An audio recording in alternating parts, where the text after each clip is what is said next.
Gracias, hermano. Pueden tomar sus asientos, mis queridos hermanos.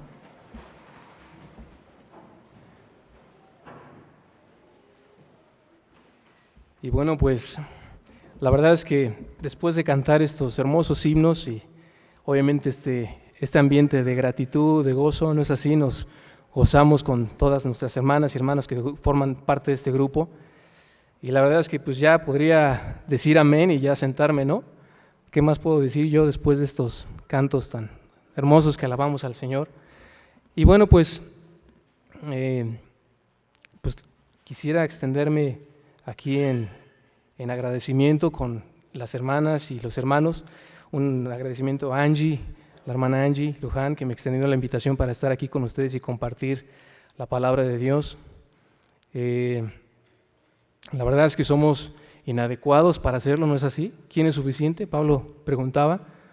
Y bueno, pues nuestra suficiencia proviene del Señor y esperemos que en esta noche, esta tarde-noche, podamos ser edificados juntos y ser amonestados, alentados para poder vivir como el Señor quiere que vivamos y darle la gloria a Él. Así que quisiera que antes de empezar a ver el texto que nos ocupa en esta noche, quisiera que me acompañaran en oración.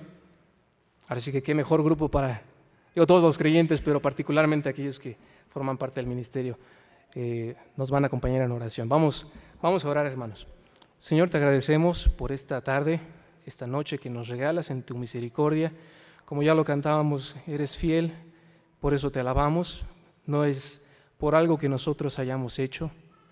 Hasta aquí nos has llevado porque en tu misericordia y en tu fidelidad nos tienes a bien estar aquí sirviendo en tu iglesia, siendo parte de ella, ministrándonos como cuerpo que somos. Y Señor, en esta hora ahora te pedimos que seamos edificados por medio de la predicación de tu palabra. Te ruego por cada uno de mis hermanos que estamos aquí, que tú abras su entendimiento, que tú les guíes conforme a tu espíritu que has puesto en ellos, en cada uno de nosotros, para que podamos ver las gloriosas verdades de tu palabra. En Cristo Jesús. Amén. Bueno, hermanos, pues quiero que me acompañen a la epístola de Pablo a los Efesios, esta epístola que acabamos de leer hace unos momentos. Y solamente a manera de contexto, antes de meterme al texto que nos ocupa, que es propiamente el capítulo 6, versículo 18, Efesios 6, versículo 18, quisiera establecer un poco el contexto acerca de dónde estamos, dónde está Pablo en todo esto que ya ha escrito, porque si se dan cuenta ya es el final de la carta, prácticamente lo único que le falta para este entonces, para este versículo, es su despido y ya, o sus últimas indicaciones. Así que, ¿qué es lo que Pablo ya les ha dicho a estos creyentes en Éfeso? Bueno, primeramente, ya lo dije, pero Pablo es el autor de esta carta, eso es irrefutable. De hecho, el mismo texto, tanto internamente como evidencia externa a la carta, certifica que Pablo fue el autor. Pero bueno, más allá de eso, si le damos el beneficio de la duda a la carta misma, ahí en el versículo 1 pueden decir, o dice claramente, explícitamente, Pablo, apóstol de Jesucristo. ¿No es así? Él fue el autor. Una de esta carta, que es una de las 4 epístolas carcelarias que Pablo escribió desde prisión, en arresto domiciliario, cuando fue arrestado allí en Roma. Eso lo podemos ver en Hechos capítulo 28. Pablo escribió a los creyentes de Éfeso, que es la actualmente Turquía moderna, aunque se cree que fue originalmente una epístola circular, dirigida a varias iglesias, y esto lo apreciamos porque en el original, ahí en el capítulo 1, en los primeros versículos, no se encuentra la frase a los creyentes en Éfeso. Esa frase en Éfeso no se encuentra en los manuscritos más confiables. Sin embargo, podemos ciertamente deducir con toda seguridad que la iglesia en Éfeso fue una de las recipientes, si no es que la principal recipiente de este grupo de iglesias en la cual esta carta fue circulada. Pablo escribió con el tema general a estos creyentes en Éfeso, en Asia Menor, con este propósito general, o este tema general, de dar a conocer las bendiciones espirituales que cada creyente tiene en Cristo.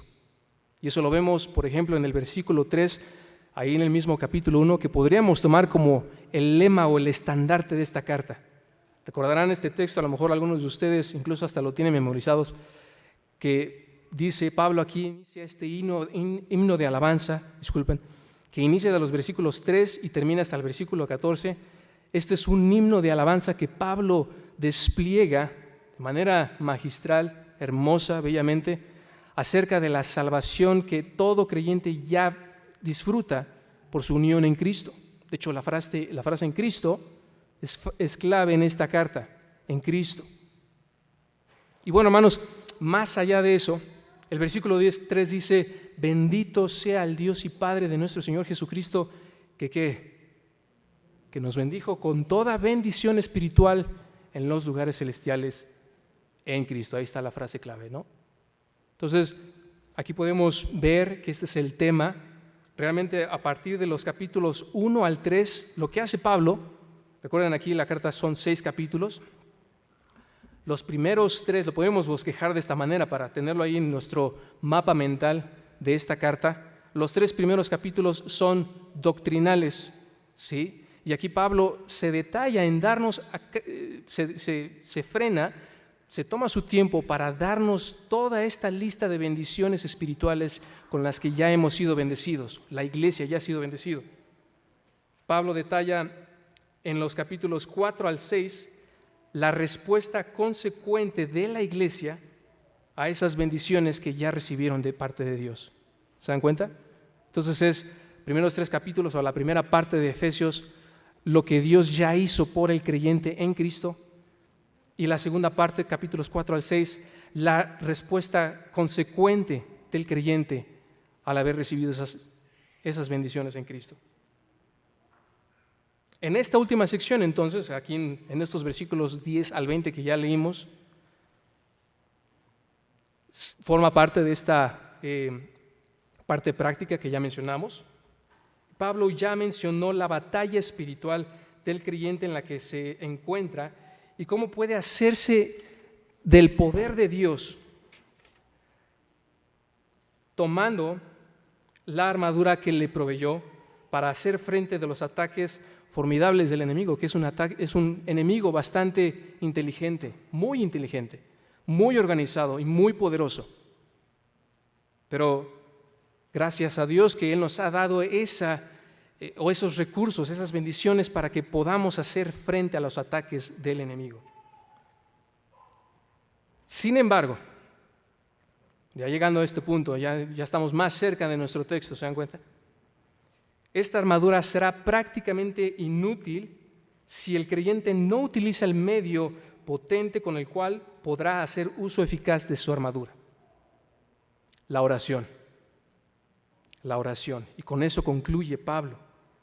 Es más, no podríamos sobreenfatizar la importancia de este texto en el momento en que se encuentra en esta porción de la Escritura a estas alturas de la carta,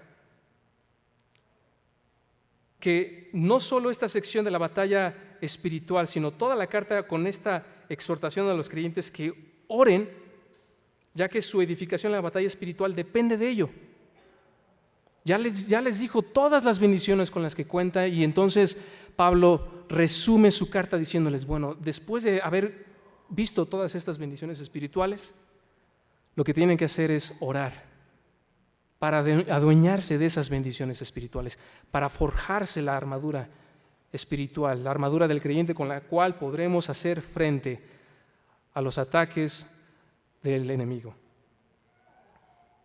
Si no lo hacemos así, seremos como el pueblo de Israel. ¿Recuerdan ahí en Éxodo capítulo 17, cuando se vio en una batalla contra los amalecitas? ¿Recuerdan este pueblo pagano? En donde Moisés tuvo que estar levantando los brazos, y siempre que Moisés estuvo con los brazos levantados, el pueblo de Israel estaba al frente de la batalla, estaba a la vanguardia, estaba ganando. Pero en la medida que Moisés bajaba sus brazos por su cansancio, entonces el pueblo sufría y los amalecitas tomaban la ventaja, ¿se acuerdan? Bueno, de la misma manera, hermanos, ¿cuántos de nosotros no hemos sufrido la derrota espiritual debido a que no oramos lo suficiente o no oramos como debimos haber orado? Así que Pablo aquí nos da estas instrucciones para poder seguir la oración eficaz, o como yo le llamo en este versículo 18 que vamos a ver, la oración integral que Pablo quiere que conozcamos. En este solo versículo, de manera muy elocuente, Pablo nos da todos los elementos de la oración que debemos incluir para que nuestra oración sea eficaz y así nuestra batalla espiritual también sea eficaz. Es vital entonces la oración. Es de suma importancia que nuestra vida espiritual, nuestra madurez espiritual depende de ello. Pero habiendo dicho esto entonces, si ya los convencí en este punto de que la oración es importante y que debemos seguir orando, la pregunta obligada sería entonces, ¿cómo podemos o cómo debemos orar de tal manera que podamos ser victoriosos en nuestra vida espiritual? Bueno, qué bueno que hacen la pregunta. Vamos a tratar de responderla en el resto de este tiempo que nos sobra. Ahora sí vamos al texto. Lo voy a volver a leer, es un solo versículo, así que no nos toma mucho tiempo. Lo voy a volver a leer, ahí siguen ustedes con su vista, por favor. Dice Efesios 6:18, en todo tiempo orando en todo tiempo con toda oración y súplica en el Espíritu, y velando en ello con toda perseverancia y súplica por todos los santos. Qué sencillo, qué hermoso texto, tan resumido pero sucinto. Es como un dulce así muy dulce, ¿no? Que tan rico. En solo una oración Pablo nos da todos esos elementos acerca de cómo debe ser la oración. Y lo llamo, de hecho este texto lo puedo titular yo con confianza, la oración vital, como ya les dije. Y fíjense, la oración inclusiva. La oración inclusiva. ¿Por qué? Fíjense todas las repeticiones de la palabra todo. ¿Se dan cuenta? Ahí lo ven en el texto. Todo tiempo, toda oración y súplica, toda perseverancia por todos los santos. De hecho, ahí está nuestro bosquejo para esta noche. Aquí vamos a ver en este texto 5 elementos de la oración íntegra con la que exhortó a los creyentes de Éfeso que oraran, Pablo, que nos enseñan o te enseñan a orar eficazmente.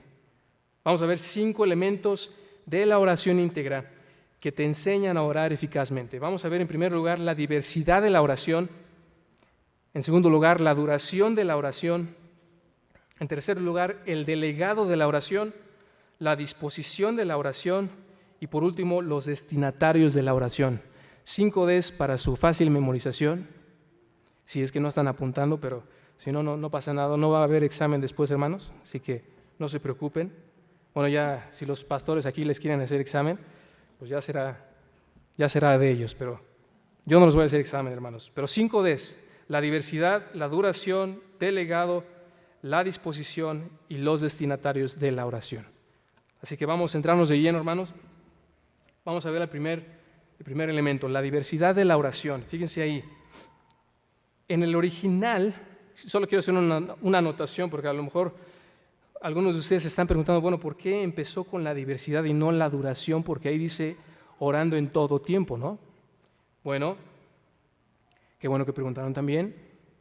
La frase en toda oración y súplica en el original se encuentra al principio del versículo. Esto indica que ese es ahí el énfasis en donde Pablo está poniendo este argumento. Está en la diversidad. Se podría leer con toda oración y súplica, orando ahora sí, en todo tiempo en el Espíritu. Así se podría leer del original.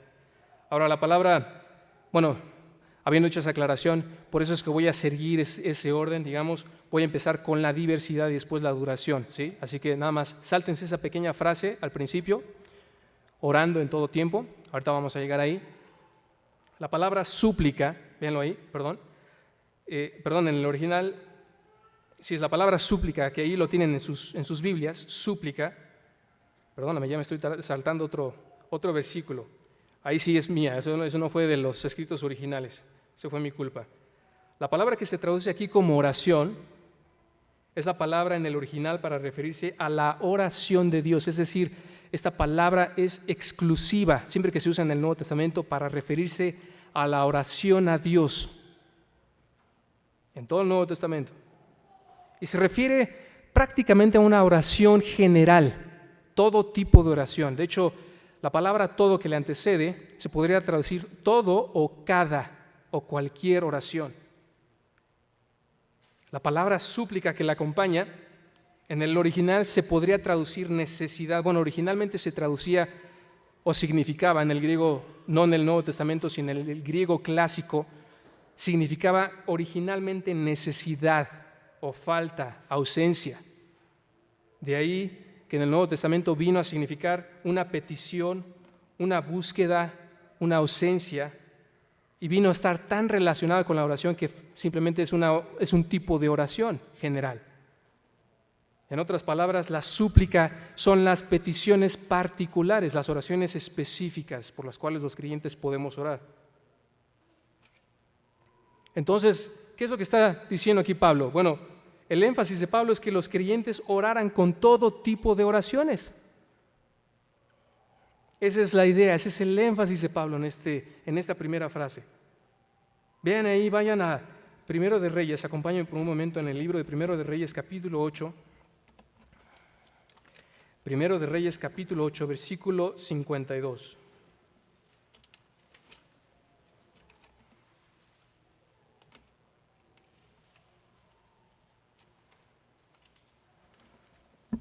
Le voy a dar la lectura al texto.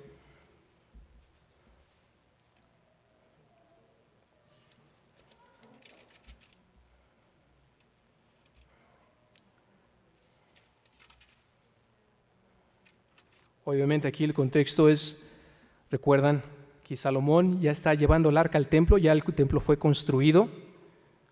Entonces es un gran momento para el pueblo de Israel. Y menciona, da unas indicaciones aquí. Y perdonarás a tu pueblo, estoy leyendo desde el versículo 50, y perdonarás a tu pueblo que había pecado contra ti y todas sus infracciones con que se hayan rebelado contra ti, y harás que tengan de ellos misericordia los que los hubieren llevado cautivos. 51, porque ellos son tu pueblo y tu heredad, el cual tú sacaste de Egipto, del medio del horno de hierro, de la esclavitud. Versículo 52, estén pues atentos tus ojos a la oración de tu siervo y a la plegaria de tu pueblo para oírlos. Fíjense en qué, fíjense esta frase, en todo aquello por lo cual te invocaren. Aquí prácticamente Dios le está dando esa licencia de que oren por todo aquello por lo cual ellos invoquen el nombre del Señor.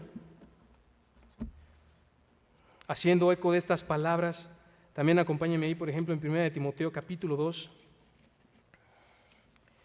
1 Timoteo capítulo 2, regresando al Nuevo Testamento, unas hojas más adelante de la carta de Efesios en donde estamos.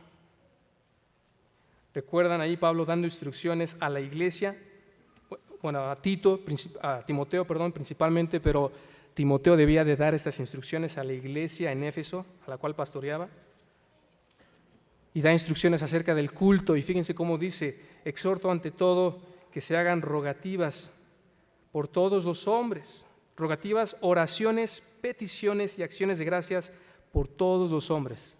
Ahí lo tienen. ¿Se dan cuenta?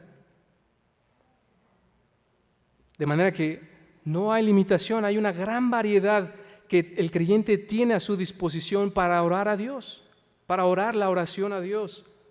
La palabra de Dios no registra un formato único para la oración o una lista por la cual debemos pedir. Si hay modelos que la palabra de Dios registra, que hombres piadosos oraron y podemos imitar, pero recuerden que no debemos de ser como los fariseos legalistas que hacían repeticiones vanas, sin sentido. De manera que podemos orar con los ojos cerrados o con los ojos abiertos, ¿no? Porque si no, entonces no podemos orar sin cesar, ¿no? Manejando, imagínense, con los ojos cerrados. De manera que podemos orar arrodillados, de pie, acostados en nuestra cama. Podemos orar mientras trabajamos. Ahora, ¿qué peticiones? ¿Por qué debemos de pedir? Bueno, esto es una lista, reitero, no pretendo ser exhaustivo, pero simplemente, o limitativo, ¿no? Esto es solamente una sugerencia de lo que la Biblia nos enseña a cómo orar. Vean ahí algunos ejemplos. Hay oraciones por acción de gracias, por bienes materiales como los alimentos, el vestido, por justicia y liberación de sus enemigos, eso lo vemos muy común en el Antiguo Testamento, por ayuda en tiempos de angustia, por confesión y perdón de pecados, alabanza a Dios, por sabiduría, por consuelo en medio del duelo o del dolor, por intercesión, por otros creyentes, por la salud física, por la salvación de las personas, por los gobernantes que gobiernen justamente. Eso son algunas de ellas nada más. ¿Se dan cuenta? Pero alguien podría decir, bueno, ¿realmente puedo orar por todo? Algún escéptico podría decir, no puedo orar por todo, hermano.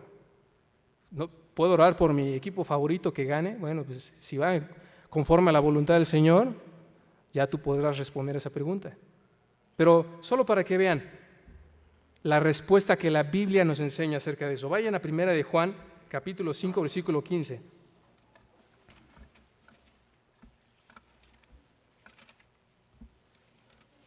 Primera de Juan, capítulo 5, versículo 15. Fíjense aquí la gran promesa del Señor acerca de nuestras oraciones. Y si sabemos que Él nos oye en cualquier cosa que pidamos, reitero, sabemos que tenemos las peticiones que le hayamos hecho. Ahí está, ¿se dan cuenta? Ahora, bueno, hay una condición para esto, porque esto, reitero, no es un cheque o un cheque en blanco, como antes decíamos. ¿Sí? Hay una condición, ahí está en el versículo 14 anterior. Y esta es la confianza que tenemos en Él, que si pedimos alguna cosa conforme a ¿qué? A su voluntad. Ahí está. Él nos oye. Ahí está la promesa. ¿Podemos pedir por todo? Sí.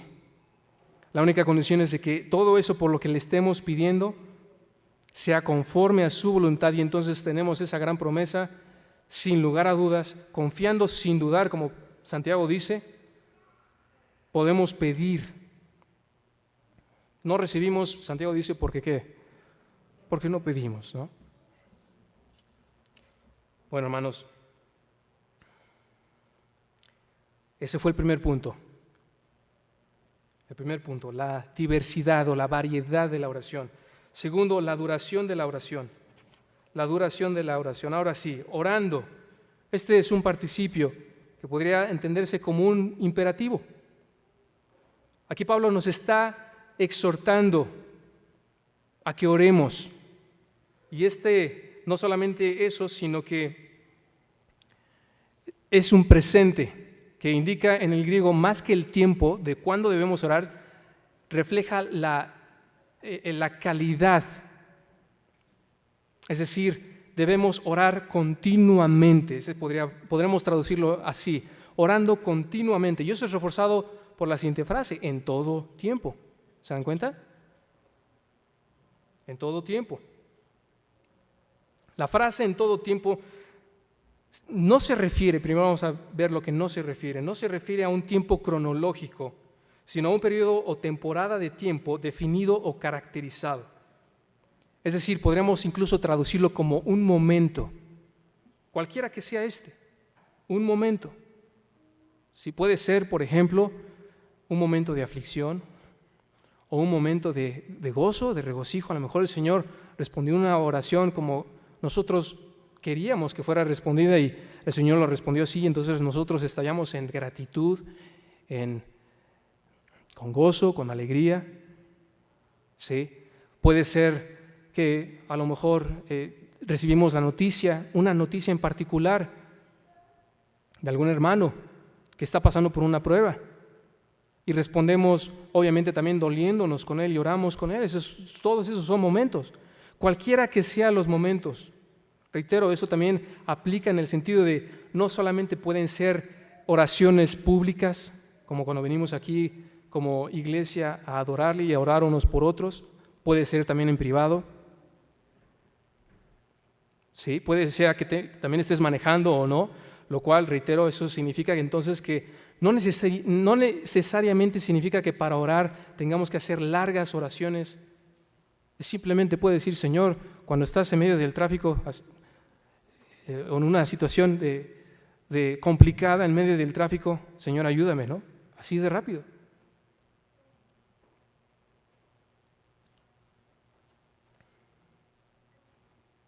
El creyente entonces debe orar en cualquier etapa, momento o circunstancia de la vida. Esa es la idea. No tanto significa la oración que nunca cesa, cuando Pablo se refiere ahí también en 1 Tesalonicenses 5:17, orar sin cesar.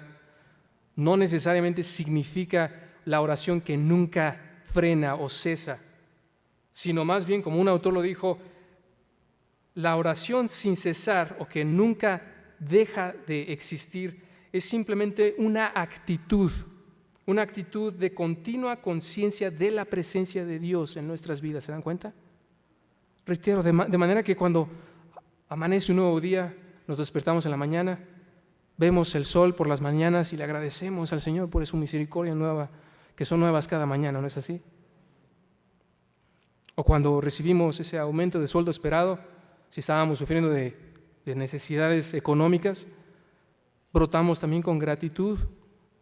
Que si hay un hermano que está dolido, entonces nuestra respuesta inmediatamente es llevarlo a la presencia de Dios y, Señor, ten misericordia de él, dale la gracia para que si tú quieras sea sanado, pero si no, dale la gracia para que él pueda salir aprobado de esa prueba. ¿Se dan cuenta? Es una actitud de de una constante apreciación de la presencia de Dios en nuestras vidas. Bueno, hermanos, el siguiente punto, el delegado de la oración. Ya vimos la diversidad, ya vimos la duración. Ahora, el delegado de la oración. ¿Cómo vamos a hacer eso? ¿Quién nos ayuda? ¿Quién es nuestro intermediario en nuestras oraciones?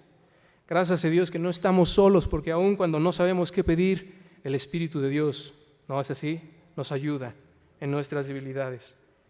Y vean, esa frase en el Espíritu ha causado un poco de controversia, sobre todo en estos últimos tiempos de la iglesia contemporánea, no necesariamente aquí, gracias a Dios, pero hay personas que sostienen, hermanos, algunos de ellos bien intencionados, que sostienen que esto es una frase que indica y da la licencia para el hablar de lenguas. Que orar en el Espíritu, esta frase significa que debemos orar manifestando el hablar en lenguas, lo cual el texto no lo dice.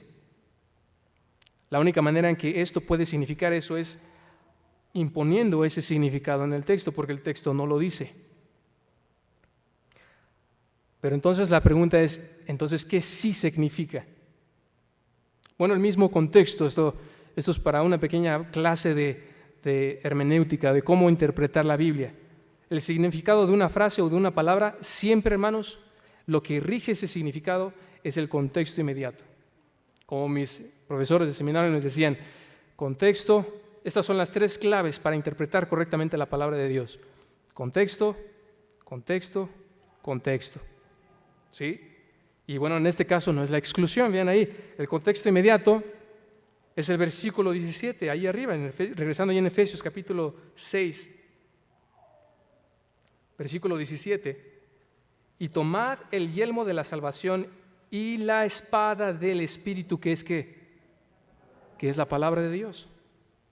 Entonces, en otras palabras, orar en el Espíritu es orar conforme a la palabra de Dios. Tan sencillo como eso, hermanos.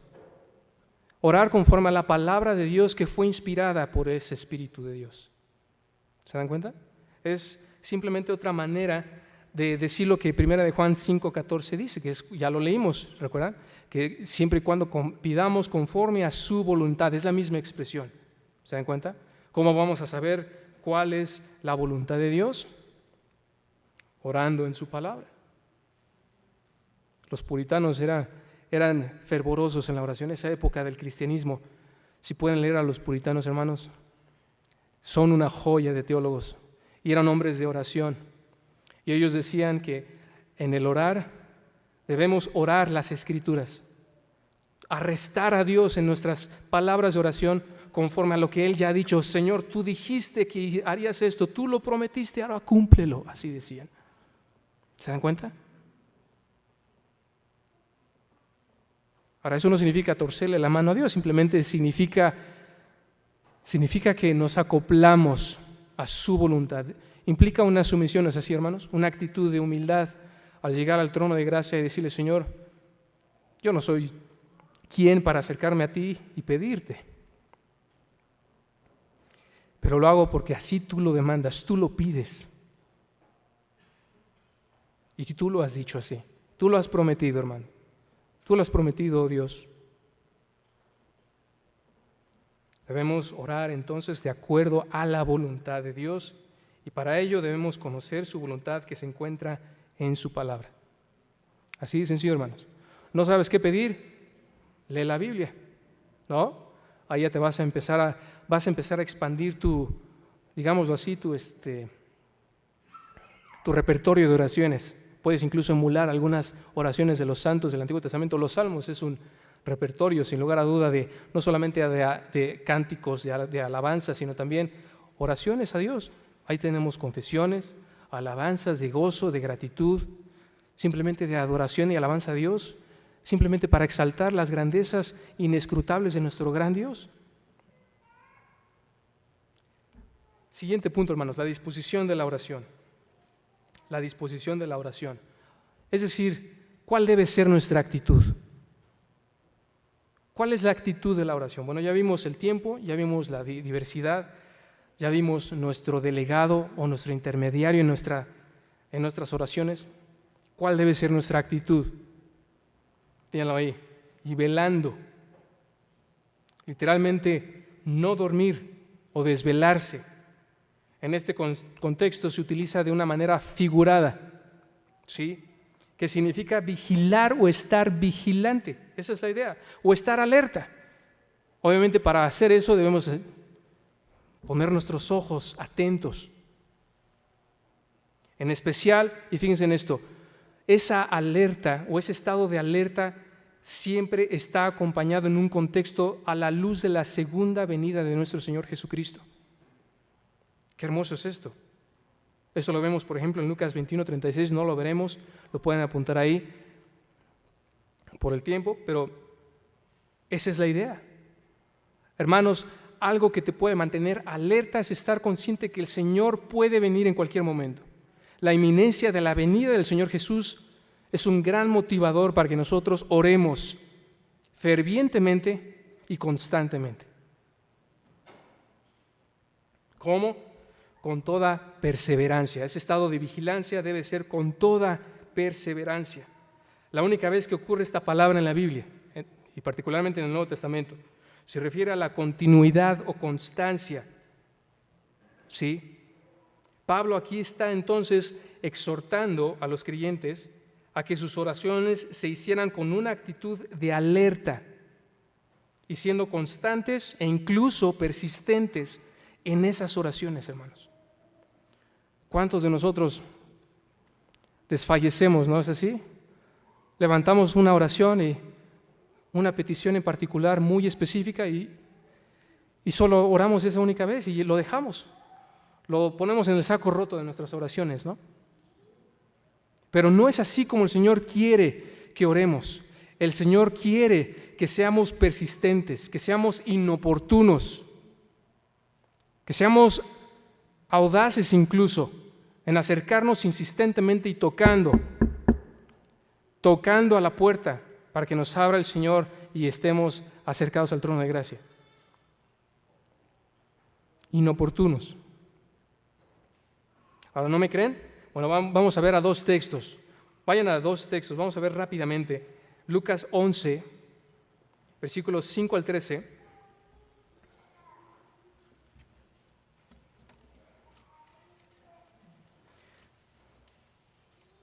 Recordarán aquí en este episodio el Señor Jesús habla acerca de la oración. Después de que sus discípulos le pidieron, enséñanos a orar. Bueno, era una costumbre que en efecto los rabís, los maestros, enseñaran a sus discípulos a orar, y aquí no fue diferente la manera en cómo se acercaron los discípulos del Señor Jesús, pidiéndole que les enseñaran cómo debían orar. Y vean ahí en los versículos 5 al 13, dice estas palabras el Señor Jesús: les digo también, ¿quién de vosotros que tenga un amigo va a él a medianoche y le dice: amigo, préstame 3 panes, Porque un amigo mío ha venido a mí de viaje. Solo vengo a pasar la bendición, ¿no? Y no tengo que ponerle delante. Versículo 7, y aquel respondiendo desde adentro le dice, no me molestes. No me molestes, la puerta ya está cerrada y mis niños están conmigo en cama. No puedo levantarme y dártelos. Qué amigo, ¿no? Pero bueno, fíjense, os digo, dice el Señor Jesús, que aunque no se levante a dárselos por ser su amigo, es decir, no fue la causa, su amistad, por la cual él se levantaría, sin embargo, por su importunidad, es lo contrario a ser oportuno, que es lo contrario a estar en un tiempo adecuado. A veces le llamamos a alguien así sin avisarle, ¿no? Y le decimos, oye hermano, ¿soy oportuno o soy inoportuno, ¿no? ¿Te puedo regresar la llamada? Bueno, hagan de cuenta así, esa importunidad que incluso puede ser ofensiva. Probablemente como a la medianoche o después de la medianoche que te vengan a tocar, por supuesto vas a ser siempre inoportuno, ¿no? Interrumpiste el sueño.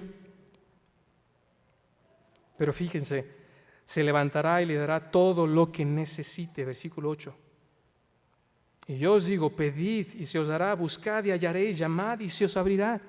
¿Qué más insistentes podemos ser? Va de un pedid a un buscad a un llamad. Ese llamad es tocar. Tocad a la puerta. Porque todo aquel que pide recibe, y el que busca halla, y el que llama se le abrirá. Qué hermoso, hermanos. El otro episodio lo vemos también en Lucas 18, versículos 1 al 8, donde el Señor narra una parábola similar acerca de una viuda y un juez injusto, en donde también la viuda le pide que le haga justicia, y de la misma manera el Señor ilustra con esta parábola la hermosa verdad de que en nuestras oraciones insistamos, seamos inoportunos, casi al grado de ser ofensivos. El Señor no se va a molestar, el Señor no duerme. Cuando son las 3 de la mañana y se te va el sueño, ora al Señor, porque el Señor no duerme y está dispuesto a escucharte, no importando qué hora sea. Si yo le hago lo mismo a mi esposa, hasta mi esposa se va a dar la vuelta, ¿no? Pero ¿se dan cuenta? El Señor nos llama a que nuestras oraciones sean persistentes. Y por último, los destinatarios de la oración. Aquí es muy breve, hermanos. Fíjense ahí, por todos los santos, es decir, por todos los creyentes, o todo el pueblo de Dios. Aquí hay un ejemplo hermoso en esta misma epístola, y es el último pasaje a donde vamos. Fíjense, vayan al capítulo 1. Aquí Pablo, a través del Espíritu de Dios, nos da un modelo de esto, de cómo orar por todos los santos. Fíjense en el versículo 15 y 16. Obviamente de aquí, después de dar toda esta explicación acerca de las bendiciones espirituales en nuestra salvación, pasado, presente, futuro, está ahí en oración, su primera oración de 2 registradas aquí en esta epístola. Y fíjense, versículo 15 dice, por esta causa también yo, es decir, Pablo, habiendo oído de vuestra fe en el Señor Jesús y de vuestro amor para con todos los santos, versículo 16, no ceso de dar gracias por vosotros, y noten esta frase, haciendo memoria de vosotros en mis oraciones. Esta frase, haciendo memoria, literalmente significa pasando lista. Pablo nos ofrece un gran modelo. A lo mejor él tenía una buena memoria, no lo sé. A lo mejor pasaba lista en su mente, pero para una memoria débil, pues mejor una de papel, ¿no? Anotamos. He visto hermanos que anotan las peticiones de otros hermanos. Ahora con la tecnología que gracias a Dios tenemos a nuestros pastores que fielmente nos dan día con día en el WhatsApp, ¿no? Lista de peticiones de hermanos que las han dado. Podemos orar por nombre por cada uno de ellos, hermanos. Qué fácil es eso. Ya no estamos a apuntarlas, no nada más ver y orar por ella, ¿no? Por esa petición. Y las oraciones son por todos los santos, hermanos. Qué alivio es que dice por todos los santos y no dice ora por los que están en necesidad, ya sea económica o física, material o necesidad espiritual. No, hermanos. A veces somos discriminatorios en nuestras oraciones, ¿no? Podemos orar solamente por aquellos que están en necesidad y no contemplamos aquellos santos, aquellos hermanos que están siendo fieles al Señor. Hay que también orar por ellos, hermanos. Todos los santos, por nuestros pastores, por aquellos hermanos que en efecto están teniendo un caminar constante, porque ¿qué crees? También ellos son susceptibles a pruebas. Debemos orar por todos, hermanos. Bueno, hermanos, entonces vimos la diversidad de la oración, la duración de la oración, el delegado, la disposición y los destinatarios de la oración.